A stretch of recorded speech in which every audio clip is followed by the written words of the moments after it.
Good morning, everyone. I'm Joe Velarde, State Coordinator for Health and Physical Education, and we're continuing our series on the rollout for the Healthy and Balanced Living Curriculum Framework. Today, Chris Warner is with us. Chris is the Coordinator for Health and Physical Education in the Westport Public Schools, and she's one of the authors of the Healthy and Balanced Living Curriculum Framework. And so thank you, Chris, for joining us today.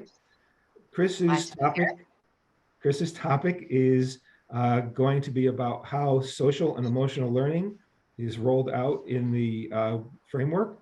And so Chris has a presentation. So thank you for coming and doing this, Chris. And why don't you just go ahead and get started? Great, I'm excited to be here. Thanks for having me, Joe. I'm also really excited that I was part of being part of the committee that helped to revise these standards. It was really an exciting process. And through it, one of the strings, I especially worked on the health education component, but I know for both PE and health, one of the things that kept recurring over and over again was our alignment with social emotional learning competencies. And so one of the things we really tried to do as we were writing the document is to make sure that we had that embedded in the document. And so I hope today I get to share with you a little bit how it was embedded and how you might be able to use the document to best serve your purposes in your different communities. The Healthy and Balanced Living Curriculum Framework is really aligned with the Collaborative for Academic, Social, and Emotional Learning Competencies. That's the organization many people know as CAS-CIAC. They've done a ton of work on social emotional learning. And you can see this diagram here really highlights some of those components of what they consider social emotional learning. And for those of you out there paying attention who know a lot about our standards, you can already see there's quite a bit of alignment. Some words actually the same words that we use in our health education standards. But we really positioned ourselves in the health component of the frameworks to be the tier 1 education for social emotional learning competencies. In health education, especially when you get to the secondary level in most of the districts around the state, we see all of our students for health education. And so that means every student funnels through our program in health education. And it's a great place for us to really be focusing on the social emotional learning competencies, as well as the skills-based competencies. And I'll talk a little bit more about that as we go on in the presentation here. And of course, it also positions the physical education programs to be an effective reinforcement of the social emotional learning competencies. And again, you'll see some places where this really overlaps, the whole piece about social awareness and responsible decision making. That's one of our national standards, incorporates those two things. So really important that the work that we did integrated those components with the social emotional learning.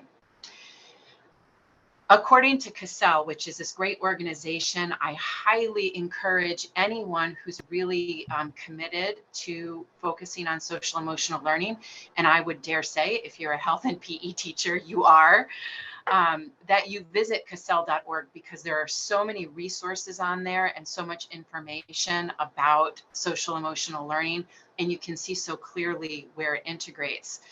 But one of the couple things they articulate is that there are specific ways that we can enhance social emotional learning. One is through explicit instruction.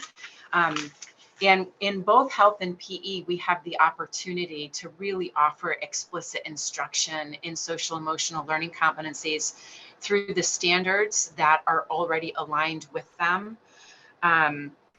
And so when you think of health education, for example, this is really aligned with the skills-based health education, which I know we're going to have another presenter sharing specifically about skills-based, but there's no way to talk about social emotional learning without talking about skills-based health. And when you think about in PE classes, often we're doing explicit instruction on how to accept new members onto your team, how to congratulate each other. Those are all, examples of those social emotional learning practices. Another approach is cooperative learning as an example. So many of us in PE programs as well as in health programs do team building type of activities, adventure education, which are great opportunities for integrating social emotional learning. And then lastly, a really clear integration of social emotional learning into the curriculum. And so as any of you are writing curriculum and using our documents to write curriculum, we really encourage you to make sure that there's that integration and it's really explicitly drawn up in the curriculum so that any new teachers who come on board to whatever level, changes in staffing from one level to another, or new people coming in from the outside, can read a curriculum and really see where the social emotional learning competencies are integrated into the curriculum. And you can see, I did a little bit of a brief crosswalk here, and you'll see this in the new state framework, which I'll pull up in a moment.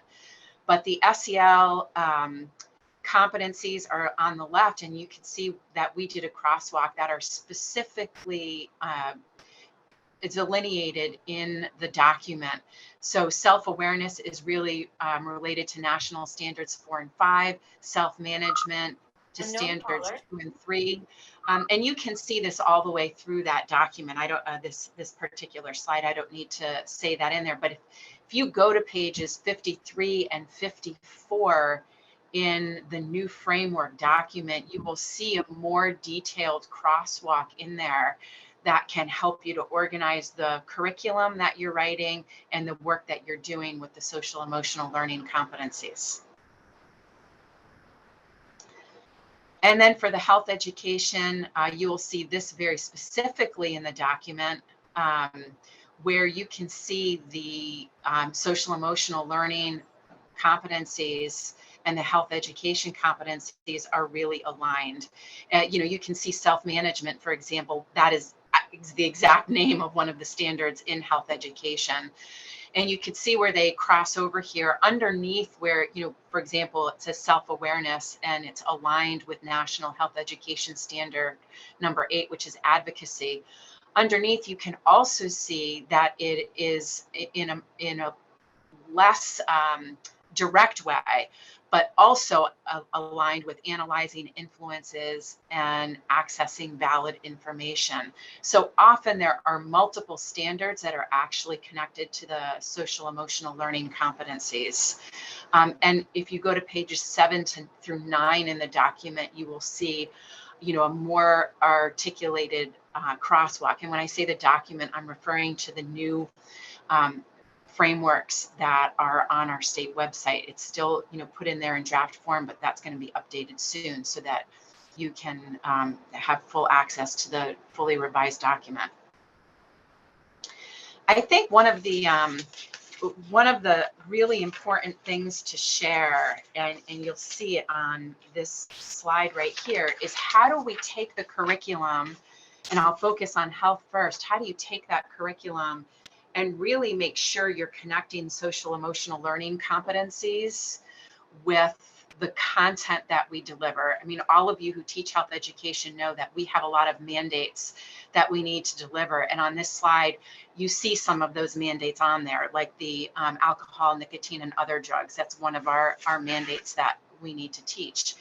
And when you look at the alignment of the skills-based standards, which you see on the outsides of this particular slide, which, as you saw from the previous slide, are really well aligned with social emotional learning skills.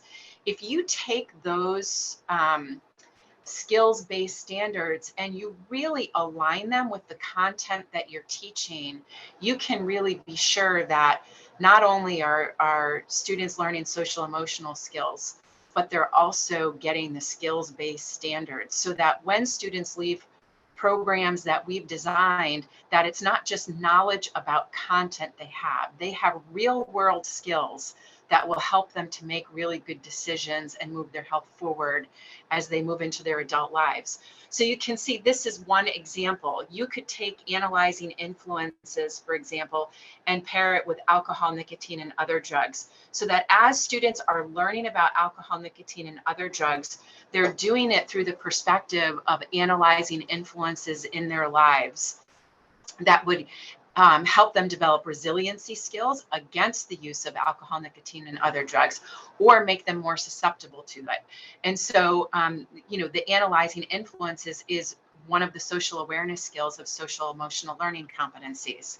And I'm going to flip to another example because I think it's just helpful to have these types of examples. You can also take a particular skills-based standard like interpersonal communication, and connect them with multiple content standards. So it may be in your district or in your school at a particular grade level that you find one of the skills and social emotional learning competencies is really important to focus in on. So you can develop a curriculum, a course that's really focused on one of the skills, if that makes sense. And as you look at and use the document, the state frameworks, that's ultimately how we hope that you would use it, is to align content and skills, and thus social emotional learning competencies in the best interest of students. Before I get to this last slide, I'm going to scoot back one.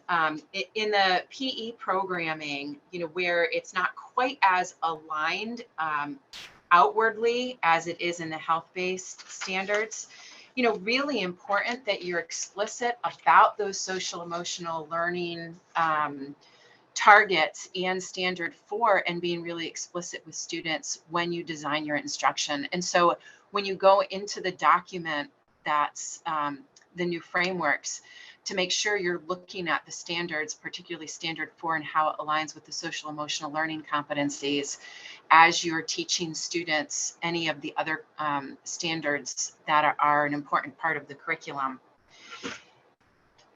The last slide I have here is share. And I say share because the more you talk about the social emotional learning competencies that we approach in our health education and physical education curriculum and frameworks, the more people will understand the work that we do. And so when I write share, I mean share it with your building administrators, share it with your colleagues, share it at department meetings and faculty meetings. I know sometimes faculty meetings have opportunities for teachers to talk about what they're doing in their programs, and really talk lots about the social emotional learning competencies and how we engage health and physical education with those, and also with community members. Some of you may have the opportunity to present with boards of education or other community members that you're engaged with throughout the work that you do.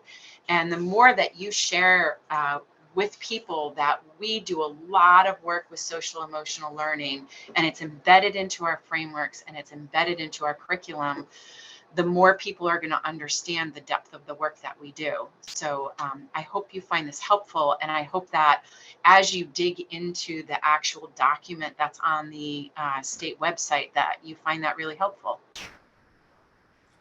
Thank you so much, Chris. It was a great overview of how social emotional learning is embedded in the new Healthy and Balanced Living curriculum framework. Thank you for all your work, in this entire project, and for your professionalism in sharing your thoughts with our teachers in Connecticut. Thanks, I appreciate it.